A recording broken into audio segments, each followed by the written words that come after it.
Thank you.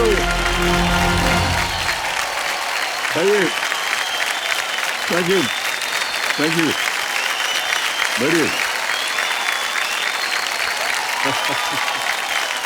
आदर अभिनंदन आभार। मैं अमिताभ बच्चन आपका स्वागत करते हुए शुरू करता हूँ। ज्ञानदार, धनदार, शानदार, कौन बनेगा करोड़पति। तो देखिए सज्जनों, देखिए जिंदगी भी एक पोस्टमैन के थैले की तरह होती है। थैले में से आपके नाम का कौन सा खत निकल आए ये पता ही नहीं चलता। मुझे उम्मीद है कि आज मेरे सामने बैठे अंशु रविदास जी के लिए जिंदगी ने जो चिट्ठी भेजी है उस पर केवल यही लिखा होगा, अपार सफलता। अंशु जी, यस सर।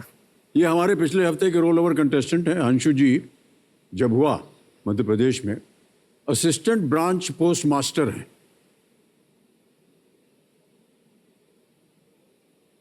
अब आजकल मॉडर्न ज़माने में कहाँ पोस्ट, कौन चिट्ठी लिखता है, अभी तो सब इंटरनेट पे चला जाता है। तो इन्होंने बताया हमको कि अभी भी भारत में कितने लाखों पोस्ट ऑफिस हैं। Yes sir. कितने हैं भाई साहब? सर पूरे भारतवर्ष में 1.5 लाख मतलब पोस्ट ऑफिस है, जहाँ मतलब कोई आम आदमी नहीं पहुँच पाता, कोई आवागमन के साधन जी। से नहीं पहुँच पाते, वहाँ हमारा भारतीय डाक चिट्ठी लेकर पहुँच जाता है। भाई साहब बहुत बहुत बधाई आपको। Thank you, एकदम। sir। तो हंसू जी, ये पहली बार आप आए हैं मुंबई, कैसा लग रहा है हमारा मुंबई? मैं वैसे तो कभी अपने झाबुआ जिले से ज़्यादा बाहर निकला नहीं हूँ, जी। है ना। तो ये मुंबई मेरा पहली बार आना हुआ है, और वो भी मैं एरोप्लेन से आया, जो मेरा बचपन का सपना था बहुत। वहाँ आते से ही एयरपोर्ट पे मेरे लिए एक गाड़ी में एक ड्राइवर आ गया, मेरा सामान लिया, सब रखा और मुझे कहा सर जी चलिए आपको होटल ले जाते हैं, आपका रहने की व्यवस्था। फिर मैं जैसे होटल में एंटर हुआ तो मैंने देखा एक गद्देदार बेड है, मस्त मुलायम सा। सामने एक बहुत बड़ा LED टीवी है, जो कि मेरे घर में होता नहीं है। मैंने कहा अरे वाह। फिर मैंने अपने वॉशरूम और ये देखे, वहाँ शावर फैसिलिटी थी। मैंने कहा अरे शावर फैसिलिटी, हम तो घर पे नॉर्मली बाल्टी से ही नहाया करते थे। जब मैं रेस्टोरेंट में गया खाना खाने तो वहाँ देखा 3 प्रकार के खाने की सब्जियाँ थी। मैंने कहा घर पे तो हम एक ही प्रकार का भोजन कई दिनों तक करते थे, यहाँ पे हमारी खातिरदारी कैसी हो रही है। मतलब सर मुझे लगा मैं पूरी जो राजा की जिंदगी होती है ना, एक राजा होता है, वैसी जिंदगी का अनुभव कर रहा हूँ सर। पता नहीं दर्शक आप सुन रहे हैं कि नहीं, ये भारत का आम आदमी है और इनके जीवन में देखिए इतनी सारी सुविधाएं जो हैं वो नहीं मिल पाती हैं, और जब मिलती हैं तो हमें और शायद आपको और बहुत सी यहाँ जनता को आम लगता होगा ये, कह रहे ऐसी कैसी बात है, लेकिन उनके लिए देखिए कितनी बड़ी बात है। लेकिन हम भी बताएं आपको भाई साहब, हमारे पास भी ऐसी सुविधा हमेशा नहीं थी। Yes sir. हम भी बाल्टी लोटे से नहाए हुए हैं। हाँ, अंशु जी के पिताश्री यहाँ पर आए हुए हैं। प्रणाम करता हूँ आपको और स्वागत है आपका हमारे इस कार्यक्रम में। तो अंशु जी, खेल की ओर अब ध्यान चला जाए और आज की जो एक्सपर्ट हैं उनसे आपका परिचय करवा देता हूँ। हमारे साथ हैं ऋचा अनिरुद्ध जी। हंसती हुई मुस्कुराती हुई ऋचा जी जिंदगी विद ऋचा नाम से बहुत ही प्रचलित शो ये होस्ट करती हैं।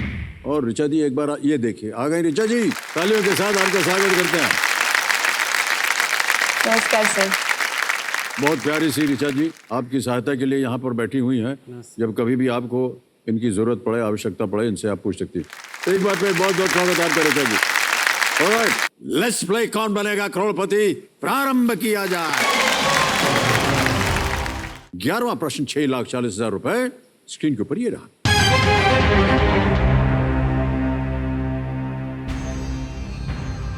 इन पुरुष व महिला ओलंपिक पदक विजेताओं में से किसने अपने संबंधित खेल में भारत के लिए पहला ओलंपिक पदक नहीं जीता है? Who among the following Olympic medalists is not the first one among men and women to win a medal for India in their respective sport? A. Karnam Malleshwari. B. Mary Kom. C. Saina Nehwal. D. Leander Paes. पहला Olympic पदक नहीं जीता।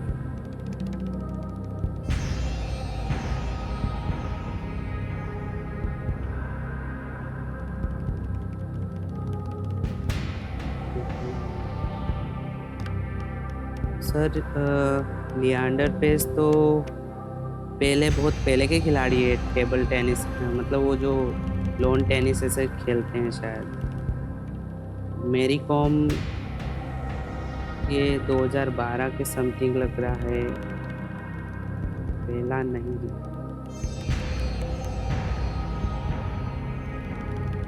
Sania Nehwal badminton,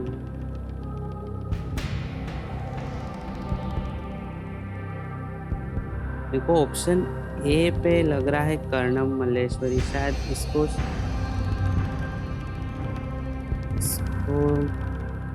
इन्होंने मतलब भारोत्तोलन में bronze medal जीता था। इनके लिए इन्हें खेलों के लिए शायद उसके अध्यक्ष के रूप में भी चुना है।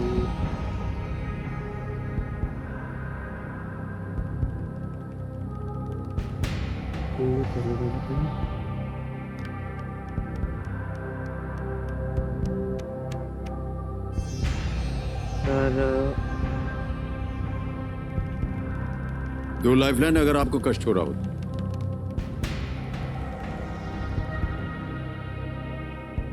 ऑप्शन ए और बी में थोड़ा कंफ्यूजन हो रहा था मुझे, क्या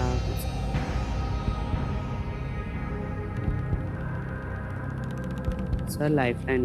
लाइफलाइन नहीं। हाँ 2 बची हैं। Flip the question, ask the expert. Sir flip the question. Okay, flip the question अंकित किया जाए कंप्यूटर जी। इस प्रश्न को हटा दें, एक नया प्रश्न आएगा आपके सामने हंशु जी। इसका उत्तर हमें देना होगा। क्या लगता है आपको क्या होना चाहिए? ऐसे ही गेस कर रहे हैं आप। Sir option B. Option B Mary Kom. तो लगा जाए, सही उत्तर था। यदि आप खेलते तो मैरी कॉम सही था।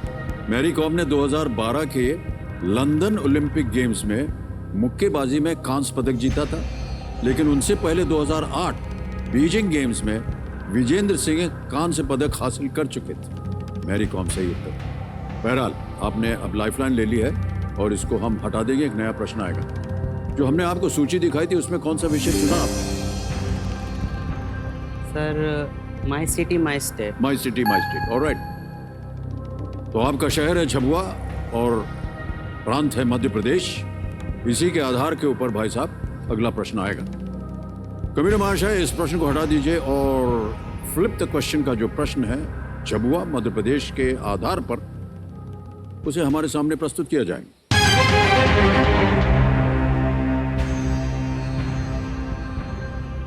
आ गया प्रश्न।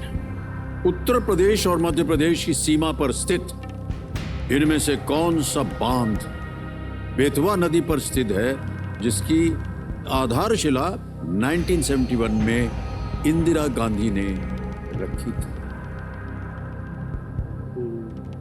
Which of these dams is built on the Betwa River, located at the border of Uttar Pradesh and Madhya Pradesh, whose foundation stone was laid by Indira Gandhi in 1971? और ये रहे options आपके सामने। ए घंधरौल बांध, बी राजघाट बांध, सी पारीछा बांध या D Sharda barrage.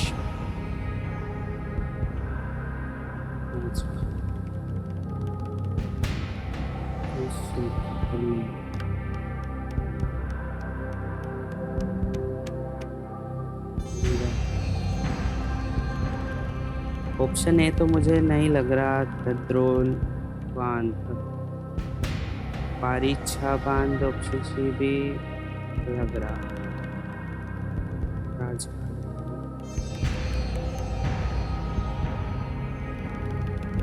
Option D लग रहा मुझे, कहीं शारदा बैराज हो सकता है।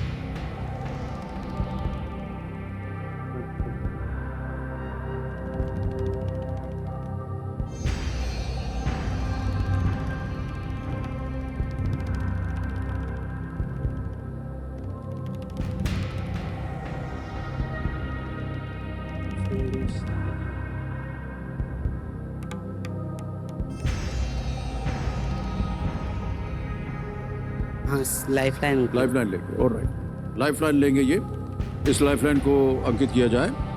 और ऋचा जी आपकी बारी आ गई है,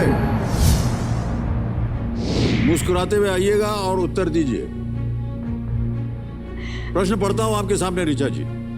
उत्तर प्रदेश और मध्य प्रदेश की सीमा पर स्थित इनमें से कौन सा बांध बेतवा नदी पर स्थित है? इसकी आधारशिला 1971 में इंदिरा गांधी जी ने रखी थी। ऑप्शन बोलूंगा, 60 सेकंड जैसा कि आप जानते हैं आपको मिलेंगे। ए अंदरौल डैम, बी राजघाट डैम, सी पारीछा बांध, या डी शारदा बैराज। या शारदा बैराज। अंशु जी, चूंकि मैं बुंदेलखंड से हूँ, बेतवा नदी ओरछा से होकर गुजरती है जो कि झांसी के बहुत करीब है। सही आंसर राजघाट डैम है। ललितपुर जिले में और मध्य प्रदेश के इलाके के मतलब इंटरस्टेट प्रोजेक्ट है ये। राजघाट डैम बेतवा नदी पर बनाया गया है। हमारे इलाके का सवाल है ये। जाएंगे विजय जी के साथ? ऑप्शन बी पे जाएंगे। बी राजघाट डैम पे ताला लगाया जाए। और ऋचा जी बिल्कुल सही उत्तर दिया। धन्यवाद दे दीजिए उनको। 6,40,000 रुपए जीत गया। लोन चुकता हो गया आपका, यस है कि सर, नहीं? बिल्कुल। ऑलराइट।